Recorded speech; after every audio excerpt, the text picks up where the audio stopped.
King Vaya, Mango ma waya waya, Canada emba jamba waya, Shafiru nyira, Afiki fish, Panjikiji, Dr. Furanto, Moyana, Sameri Nyamunda, Mulobosi, Amasote, Pachinjiki. Uona kuone kwa Timulango, mwana ho, uwanditola umwe wango, pandamuona wazizi muka muliri wango, mwana ho, uwanditola umwe wango. Reganyi nimbo mutewera, ditange hangu ndiri kuchipambira, yani ndinoziwezwa ndinopambira, mwe wandituma kuti ndimbo mutewera, mwe wangu wotonda mashiriri, kuti ndimuregere azviviri, nyamasi mwana ho undova naye, zvikaita kumusi ndinopinda naye.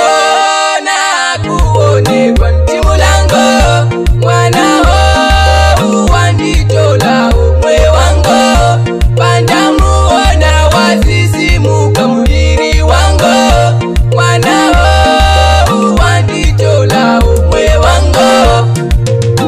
Musaza ndiwomeserawo wokushia mwane nyunda mudawo, nyunda mudawo, ruda kutsvaga ukama, nani wandiri kutsvaga ukama.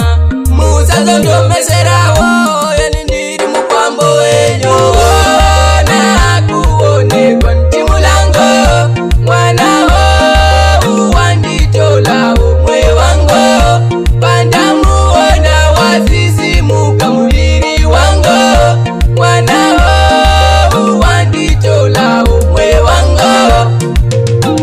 Reganyi nimbo mutewera, ditange hangu ndiri kuchipambira, yani ndinoziwezva ndinopambira, mwe wandituma kuti ndimbo mutewera, mwe wangu wotonda mashiriri, kuti ndimuregere azviviri, nyamasi mwana ho undova naye, zvikaita kumusi ndinopinda naye.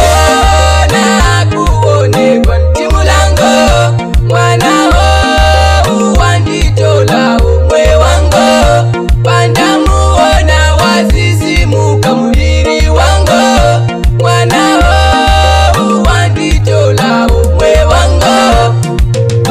Musaza ndiwomeserawo wokushia mwane nyunda mudawo, nyunda mudawo.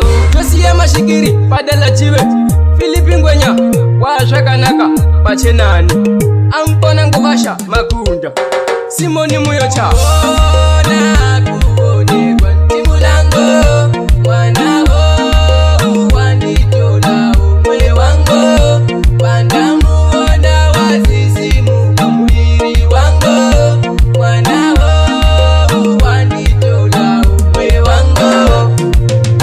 Pangana planisa pakurma, one man for life pajugujugu, Zakaria Senge nyasha baira, uzoti nyasha waba masikulu.